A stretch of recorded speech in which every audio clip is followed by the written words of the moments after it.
The angular silhouette of the Federation survey vessel Astral Seeker cut through the luminous gases of the Carina Nebula's outer boundaries, its sensor arrays extended like curious fingers. Senior Science Officer Thorn stood at the observation deck, his iridescent scales shifting from green to blue with anticipation. The rest of the crew, a collection of 7 different species representing the Galactic Federation's commitment to diversity, paid little attention to the anomalous energy readings that had diverted their cataloging mission. Captain Narissa, these readings defy classification, Thorn said, his translator struggling to convey the excitement in his native Vexillian tongue. The energy signature pulsates with mathematical precision, yet it originates from within the Scarlet Veil, a region no sentient species has successfully navigated. Captain Narissa, a towering Caldraxian with 4 arms and a reputation for caution, studied the holographic projection. The Council's directives are clear, Thorn. The Scarlet Veil is designated hazardous for a reason. 3 expedition vessels disappeared there in the last century alone. With respect, Captain, those vessels lacked our adaptive shielding, and none of them detected an artificial power source. Thorn's dorsal ridge flared, a cultural signal of respectful disagreement among his kind. This signature bears hallmarks of manufactured technology, not natural phenomena. The bridge fell silent as the sensor feed updated. The energy pulse had doubled in intensity. "It's responding to our presence," whispered Kalanun, the navigation officer. Her gelatinous form rippled with unease, as if it knows we're here. Captain Narissa's decision came reluctantly. "Prepare the Class I shuttle. Minimal crew, maximum sensors.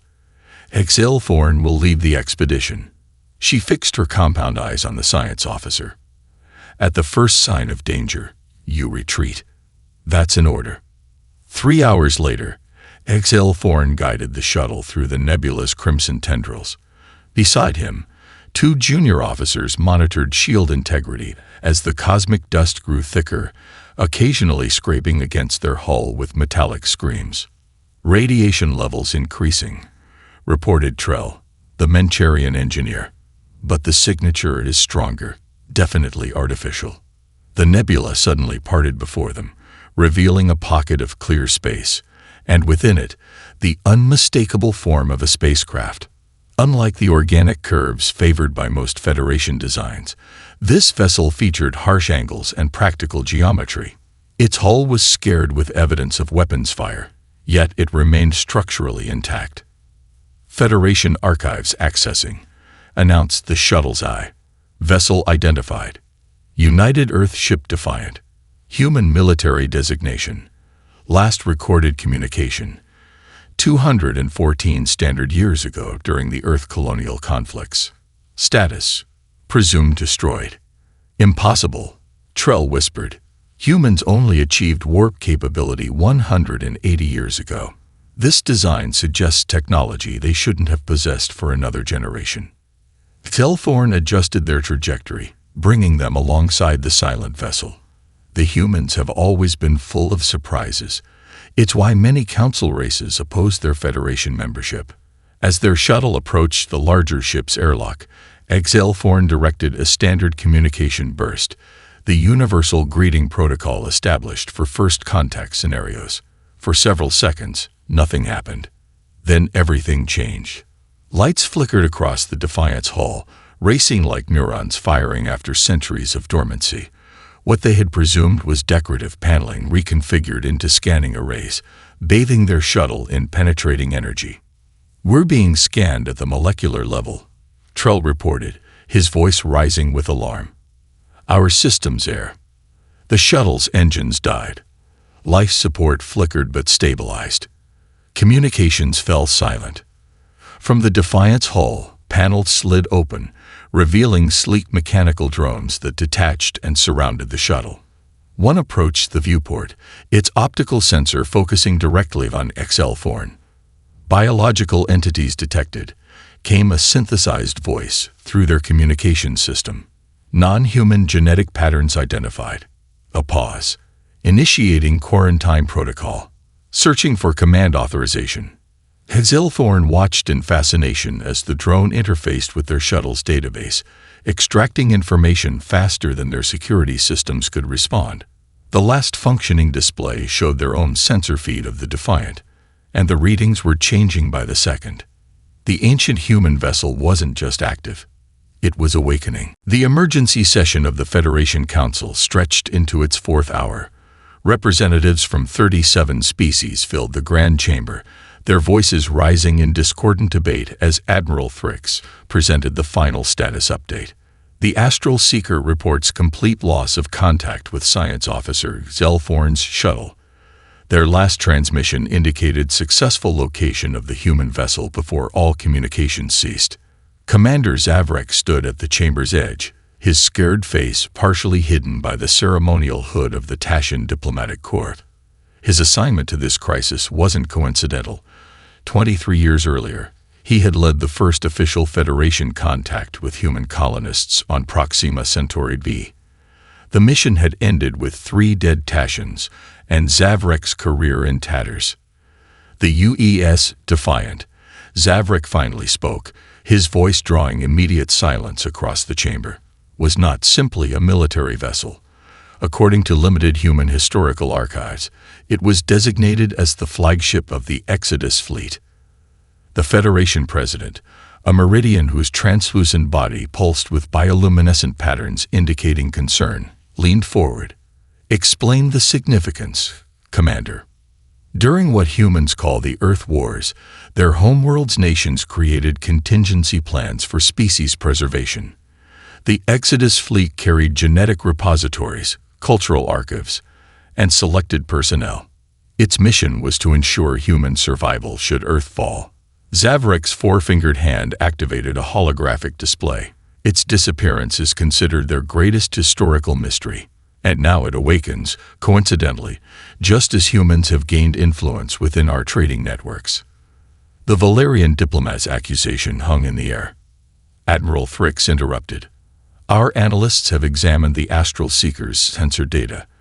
The Defiant's defensive response utilized technology that exceeds our current capabilities in several key areas, particularly adaptive shielding and precise system targeting. It disabled the shuttle without destroying it. Impossible, growled the hegemony representative. Humans were primitive 2 centuries ago. They had barely achieved rudimentary space travel. Zavrek stepped forward.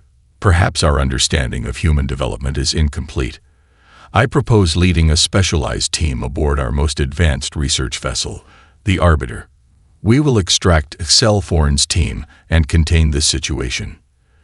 The Arbiter emerged from subspace at a safe distance from the nebula 3 days later. Commander Zavrek studied the tactical display as his science team analyzed the preliminary scans. The energy field surrounding the human vessel has evolved, reported Chief Scientist Velmora, her tentacles manipulating the sensor controls with practiced precision. It's incorporated elements from the survey team's technology. The field's complexity has increased by 43% since initial readings. Any response to our communication attempts? Zavrek asked. None from the human vessel, but we've established minimal contact with Excelthorn's shuttle. They report being confined to their craft, though certain systems remain functional. The human ship appears to be studying them. Tactical Officer Karim, one of the few humans aboard, cleared his throat. Commander, I've analyzed the shuttle's transmission. There's an embedded data stream we weren't meant to detect. Excelthorn attempted to smuggle additional information to us. Display it, ordered Zavrek. The holographic projection showed the Defiant's hull from multiple angles. Areas that had initially appeared damaged were now reconfiguring, healing themselves through some form of molecular reconstruction. More concerning were the weapon ports emerging from what had seemed to be decorative elements. That's a Hellfire array, Karim whispered, his face paling. They were theoretical in human military archives. Energy weapons capable of bypassing shields by phase shifting at the moment of impact. Theoretical weapons don't function after 2 centuries adrift, Senior Strategist Durr objected. We should deploy our primary disruptors and neutralize this threat.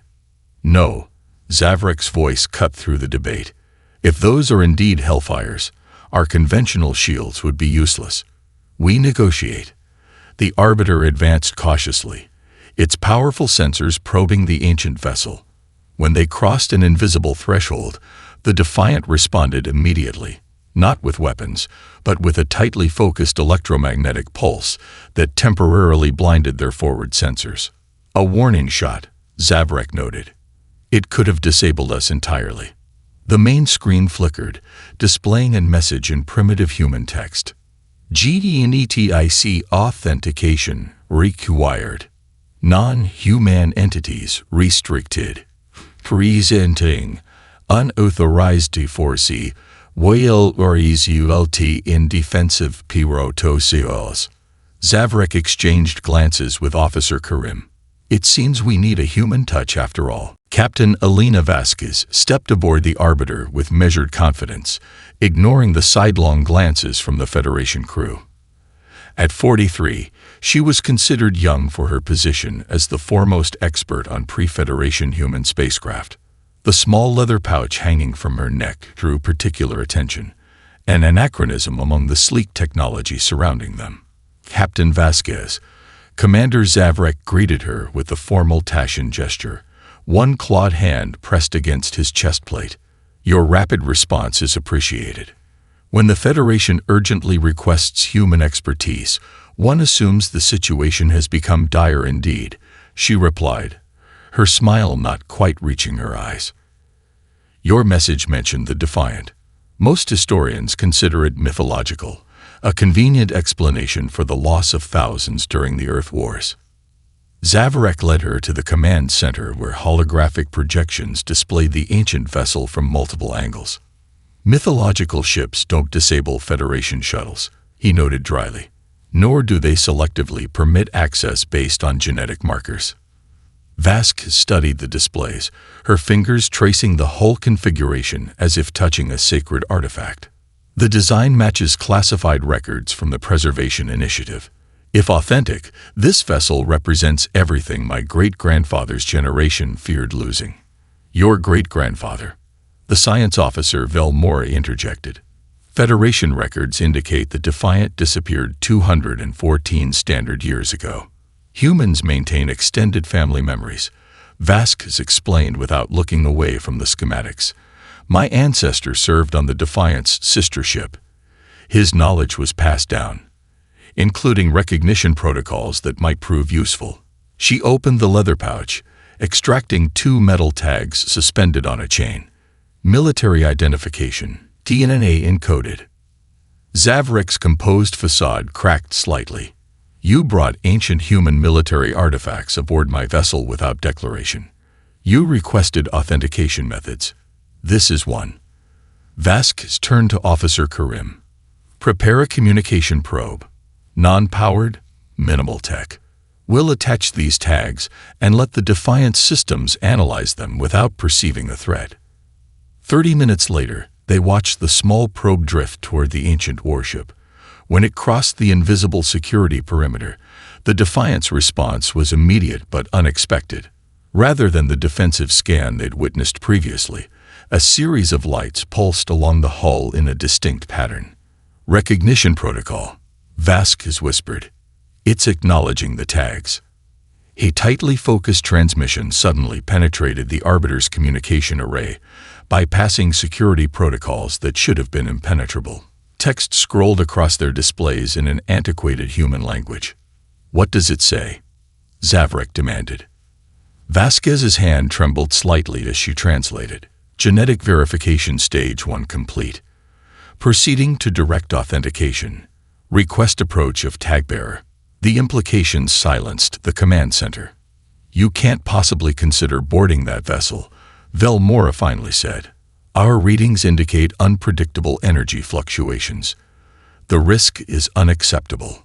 Vasquez touched the ancient tags. My family has carried these for generations, wondering if they might someday serve their purpose. I won't miss this opportunity. The approach was tense, their shuttle maintaining minimal power as it edged toward the Defiant's primary airlock. The massive doors, scarred from what appeared to be weapons fire, slowly parted, revealing a dimly lit docking bay. "Atmosphere is present," reported the pilot, surprise evident in his voice. "Composition approximates Earth standard, though with unusual trace elements." As they stepped from the shuttle, the ship awakened around them.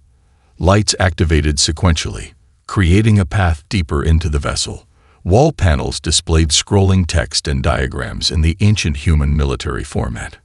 "It's guiding us to the verification station," Vasquez explained, following the illuminated path. The corridor ended at a sealed door bearing the emblem of Earth's United Military Command. A simple scanner protruded from the wall. "Blood authentication required," Vasquez read, already rolling up her sleeve. Some things never change. When her blood touched the scanner, the ship transformed around them. Dormant systems hummed to life, illuminating corridors that had been dark for centuries. The sealed door slid open, revealing not the command center they expected, but row upon row of cryogenic pods stretching into the distance. Inside each, a human face was visible, perfectly preserved in suspended animation. 523 occupied cryopods, Velmore reported, her tentacles manipulating the holographic display. Life signs stable in 497. The remainder showed degradation patterns consistent with cryogenic cascade failure. The Arbiter's medical team had established a temporary base in the Defiance cryogenics bay, their equipment dwarfed by the massive preservation system that hummed with otherworldly efficiency. Captain Vasquez studied the central monitoring station, now partially activated through her genetic authentication. "The system identifies 3 tiers of personnel," she explained, deciphering the antiquated interface. "Military command, civilian specialists, and genetic repository subjects. This wasn't just a warship, it was an ark." Commander Zavrek examined the nearest pod, where a middle-aged human male in a decorated uniform remained suspended in time. The identification reads Commander Jackson Reynolds, Strategic Operations. "Command tier," Vasquez confirmed. "According to these protocols, he should be revived first." Federation Medical Director Shivan, a Lorethi whose species specialized in cynobiological adaptation, shook his head. "Our standard revival procedures would likely kill him. Human cryogenics of this era used preservation chemicals we've classified as toxic." "You misunderstand," Vasquez said, activating a sequence on the console. "We don't need to apply Federation procedures. The ship remembers how to wake its crew." The pod containing Commander Reynolds slid forward, environmental seals hissing as ancient machinery initiated the revival process. Status indicators flickered from cryogenic blue to life-sustaining green as biomonitors tracked the gradual restoration of normal human cellular activity. "Impossible," Shivan whispered, monitoring the readings. "The suspension medium is reconfiguring at the molecular level. This technology shouldn't have existed 2 centuries ago." The revival accelerated, compartments beneath the pod dispensing precisely calibrated chemical compounds into Reynolds' circulation. His chest began to rise and fall in shallow breaths. "Cognitive function restoring," reported a Federation medical technician. "Brainwave patterns stabilizing." Commander Reynolds' eyes opened suddenly, disoriented at first, then sharpening with military alertness. He attempted to sit up, triggering alarms in the medical monitoring systems. "Easy, Commander," Vasquez said, stepping forward. "You're safe. I'm Captain Elena Vasquez, Earth Interstellar Historical Division." Reynolds focused on her uniform, then on the Federation insignia visible on the others. His expression hardened. "Authentication phrase," he demanded, voice hoarse from centuries of disuse. Vasquez hesitated, then reached for her ancestors' tags. "I don't know the phrase, Commander, but my great-grandfather served on the Invictus. His blood opened your ship." Reynolds studied her face, seeming to find something familiar in her features. "The Invictus was lost defending Earth's outer colonies. All hands." He paused, reality sinking in. "How long?" 214 years, Commander." The medical team monitored his vital signs as Reynolds processed this information with remarkable composure. When he spoke again, his voice had steadied. Earth, did it survive? The preservation directive, was it necessary? Earth stands, Commander. Humanity has joined the Galactic Federation. We've prospered. Something flickered in Reynolds' eyes.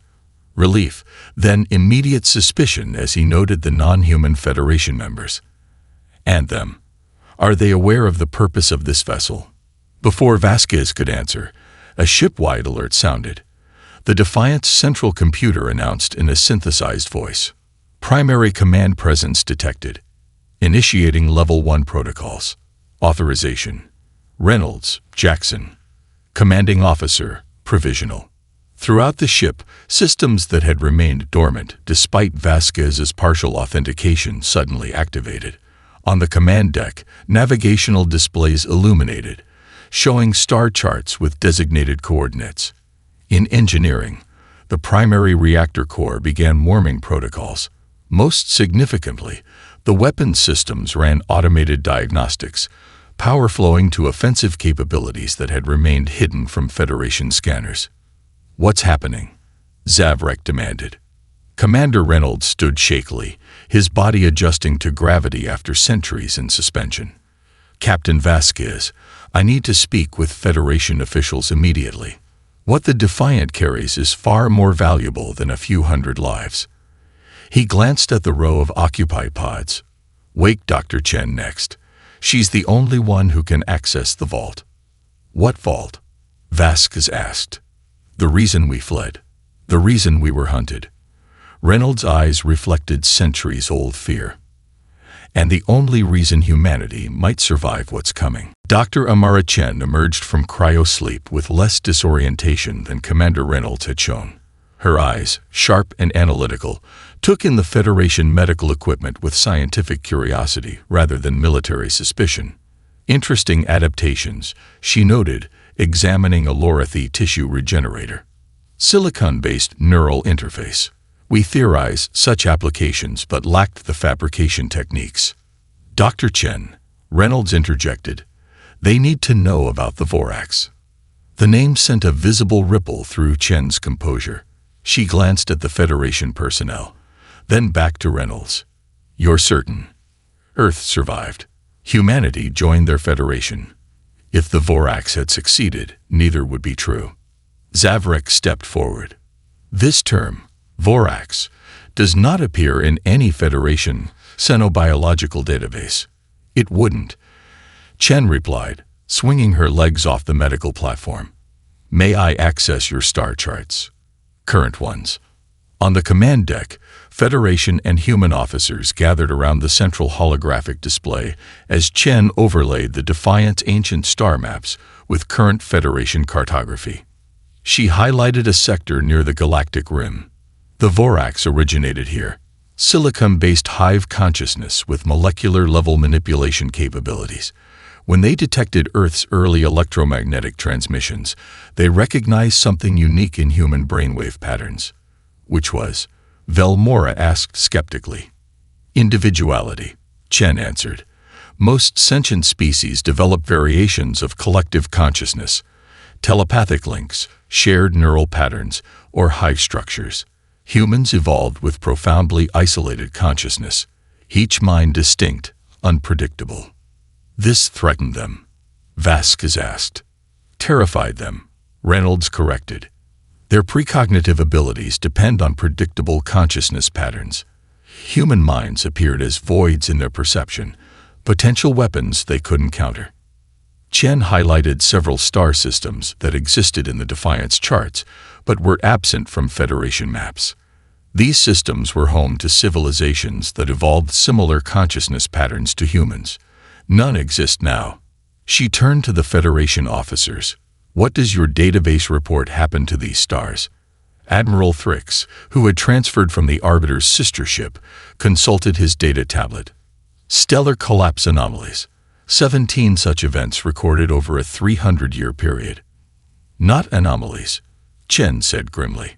Harvesting. The Vorax consume neural patterns at the planetary scale, then trigger the star's collapse to cover their tracks. Disbelief registered on several alien faces, But Zavrek remained thoughtful. If such a species existed, our long-range monitoring would have detected them. Unless they wanted to remain hidden, Reynolds countered. He turned to Chen. Show them the observatory data. Chen's hands moved across the ancient console with practiced efficiency. The ship's lighting dimmed as power redirected to a section that had remained dormant. The quantum observatory was experimental technology, she explained. It utilizes quantum entanglement to monitor specific subspace frequencies the Vorax use for communication. The central display transformed, showing what appeared to be a three-dimensional web of faintly pulsing light strands spanning across Federation space. This is a real-time view of Vorax communication signals, Chen said quietly. They've infiltrated approximately 28% of Federation territory, including. She highlighted several critical nodes, 3 of your core worlds. Impossible, Admiral Thrix whispered, but his expression betrayed growing doubt. The Defiant wasn't fleeing Earth, Reynolds explained. We were sent away deliberately. Earth detected the Vorax first approach, but lacked the technology to fight them directly. This ship carries everything needed to rebuild if Earth fell, our genetic heritage, cultural archives, and most importantly, the only weapons effective against silicon-based consciousness. Which is why they hunted us, Chen added. We carried something they feared more than human unpredictability. She placed her palm on a previously invisible scanner beside the observatory controls. A section of the deck retracted, revealing a sealed vault. Inside, suspended in a containment field, floated an irregularly shaped crystalline structure that pulsed with interior light. The Nexus Shard, Chen said reverently. The only known technology capable of disrupting the Vorax hive mind. And the reason they've spent 2 centuries searching for this ship. The Federation Council chamber had never witnessed such discord. Representatives from 37 species shouted over one another as the evidence from the Defiant played across massive displays. President Telari of the Meridian Confederation pounded her crystalline gavel repeatedly, the sound reverberating through the vaulted space. Order. The Council will maintain order. Admiral Thrix stood beside Captain Vasquez and Commander Reynolds at the presentation platform. Dr. Chen remained aboard the Defiant, overseeing the revival of key scientific personnel. These allegations are extraordinary, High Counselor Vex of the Arcturian hegemony stated when relative calm had been restored. You expect us to believe that a hostile species has infiltrated our territory for centuries without detection, that they have destroyed entire civilizations while we remained blind. Reynolds faced the skepticism without flinching. The Vorax operate beyond conventional detection parameters. Their molecular manipulation abilities allow them to remain dormant for decades, integrating into complex systems, even biological ones. Preposterous. The Valerian ambassador shouted. This is clearly a human military ploy to legitimize their ancient warship. They seek Federation resources and protection for a vessel that violates numerous armament treaties. Vask stepped forward. The quantum observatory data has been independently verified by your own scientists. The communication patterns match no known species within Federation records. Correlation is not causation, countered the hegemony representative. These energy patterns could be explained by numerous natural phenomena. The debate might have continued endlessly if not for the unexpected intervention of Dr. Kthen, the Federation's preeminent cynobiologist. The elderly Soluvian's hover chair drifted to the center of the chamber, commanding immediate silence through respect rather than volume. 37 years ago, she began, her voice barely above a whisper, I documented anomalous silicon structures in tissue samples from 3 Federation species. The structures appeared inert, their purpose unknown. My research was classified when similar structures were discovered in critical infrastructure across 17 core worlds. Murmurs spread through the chamber as Keyvent projected her findings alongside the Defiance data. The correlation was unmistakable. These human assertions warrant investigation at the highest level, she concluded. If Commander Reynolds is correct, we have been compromised in ways we cannot yet comprehend. The chamber erupted once more, but President Telleri's decision was swift. A mixed-species task force will verify these claims with unlimited resources. Until then, the Defiant and its technology remain under Federation quarantine. Reynolds stepped forward. Madam President, with respect, time is critical. The Nexus Shard requires specific conditions to. Your concerns are noted, Commander. Telleri interrupted. But the protocols are clear. Unknown weapons technology must be evaluated before deployment. This council is adjourned. They'll study us to death, Reynolds muttered as their shuttle returned to the Defiant, now surrounded by a Federation security perimeter. The Voraks don't operate on bureaucratic timelines. Vask studied the tactical display showing 6 Federation vessels maintaining the quarantine position. If the Voraks have truly infiltrated the Federation, they now know the Defiant has resurfaced. They won't wait for committee decisions. Captain, the shuttle pilot interrupted. We're receiving an emergency transmission from the Defiant. Dr. Chen requests immediate return. They found Chen in the observatory control room, surrounded by newly awakened scientific personnel. The quantum display had transformed, now showing concentrated energy signatures converging from multiple vectors. They've activated, Chen explained, her face pale. Dormant Vorak cells across 3 sectors have simultaneously mobilized. Their communication patterns have shifted to what we categorized as battle coordination. How long? Reynolds asked. Based on movement patterns, 72 hours until the first elements reach our position. Vask has accessed the exterior cameras, observing the Federation vessels maintaining their quarantine formation, oblivious to the approaching threat. The Federation won't authorize defensive measures without conclusive proof, she said. And they certainly won't release the Nexus Shard for deployment. Reynolds exchanged glances with Chen, unspoken understanding passing between them. Then we'll have to provide proof they can't ignore. He turned to Tactical Officer Wei, recently revived from cryosleep. Initiate Protocol Cassandra. Wei hesitated.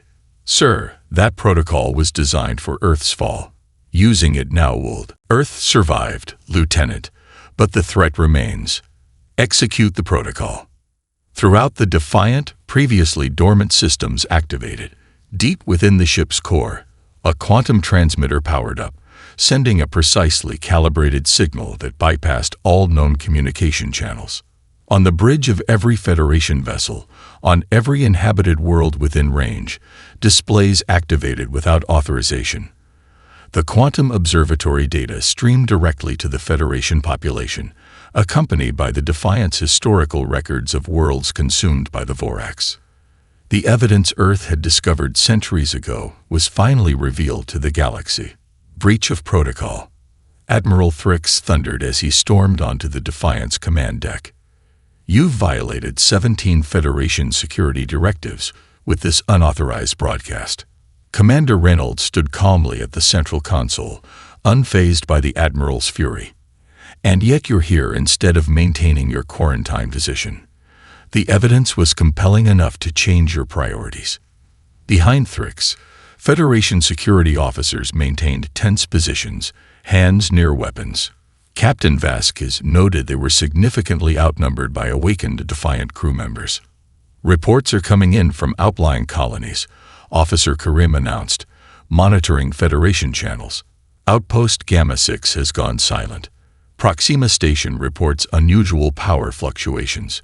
Communication relays throughout the Vega sector are failing, precisely matching the patterns in our historical database. Chen confirmed, comparing data streams. Stage 1 Vorax infiltration tactic, isolate before consuming. Thrix's expression shifted from anger to grudging concern as he studied the incoming reports.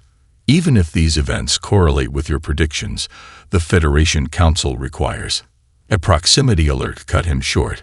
On the tactical display, a section of apparently empty space shimmered as a massive vessel decloaked, its form unlike any known Federation design. The structure appeared almost crystalline, with no visible propulsion system. Vorax world ship, Reynolds identified grimly. considerably larger than the ones we encountered. The Federation security officers exchanged uneasy glances as the newcomer dwarfed their defensive perimeter. "Impossible," Fricks whispered. "Our detection systems should have. Their phase shift technology renders conventional sensors useless," Chen explained. "Only the quantum observatory can track them reliably." As if to confirm her assessment, 2 more world ships materialized. Federation vessels scrambled to defensive positions, weapons powering up. "This is still insufficient proof for some council members," Fricks admitted reluctantly. "They'll argue these could be unknown but peaceful entities responding to your broadcast." Reynolds nodded to Tactical Officer Wei. "Lieutenant, activate the Sentinels." Throughout the sector, dormant probes seeded by Earth centuries ago awakened in response to the Defiance signal. Designed to mimic space debris, these stealth monitors had been collecting data since before the Federation existed. The observatory display transformed as the Sentinel network came online, revealing the full extent of the Vorax infiltration.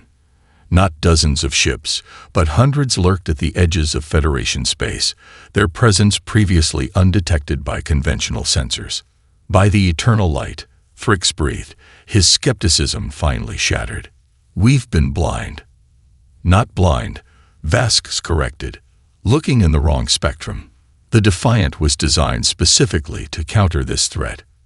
The nearest Vorax world ship extended crystalline appendages toward the Federation fleet. Energy readings spiked as it prepared to attack. "Admiral," Reynolds said, "I suggest you order your vessels to fall back. Their conventional shields will be ineffective."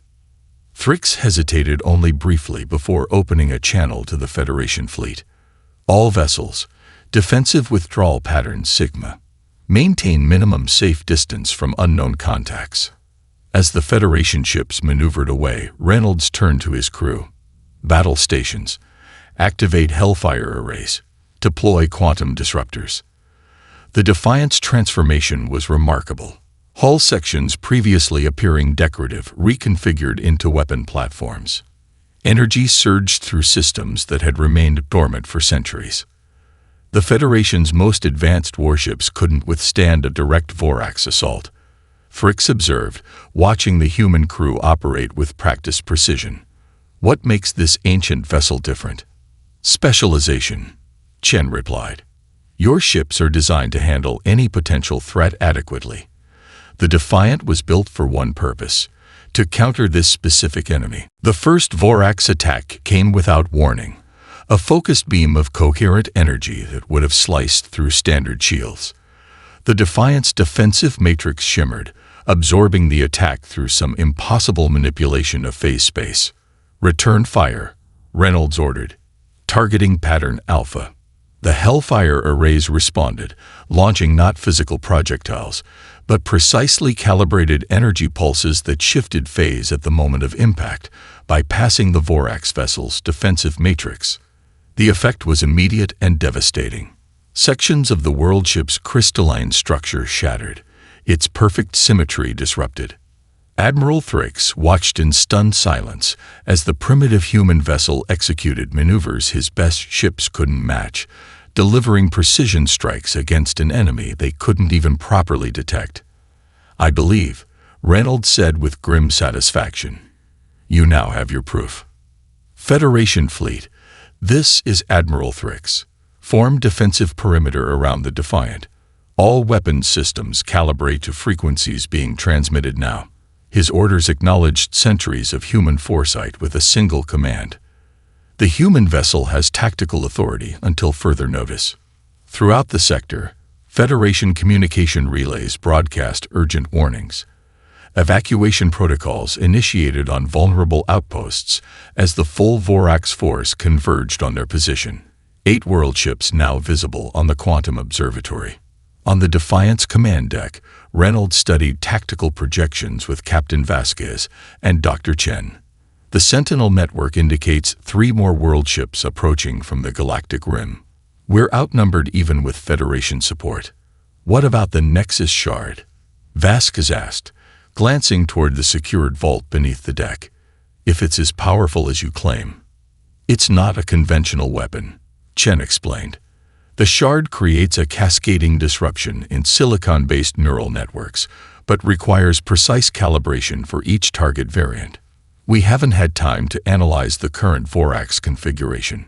A massive impact rocked the ship as a Vorax energy pulse partially penetrated their shields. Damage reports flooded in from multiple decks. Shield coherence at 63%, reported Lieutenant Wei. The Vorax are adapting to our defensive frequencies faster than projected. Reynolds made his decision. Dr. Chen, begin Nexus calibration. We need options. He turned to Vasquez. Captain, the Federation vessels need targeting coordinates their systems can understand. Interface with Admiral Thrix. As the battle intensified, the unique advantages of human military thinking became apparent. While Federation tactics emphasized coordinated, predictable assault patterns, the Defiant executed seemingly chaotic maneuvers, splitting Vorax formations, creating crossfire opportunities, and exploiting momentary weaknesses. That's not standard evasion protocol. Admiral Thrix observed as the Defiant executed a particularly reckless dive between two world ships, forcing them to check their fire to avoid hitting each other. Humans evolved fighting other humans, Vasquez explained, transmitting targeting data. Our military doctrine anticipates opponents who think like we do, adaptable, sometimes irrational.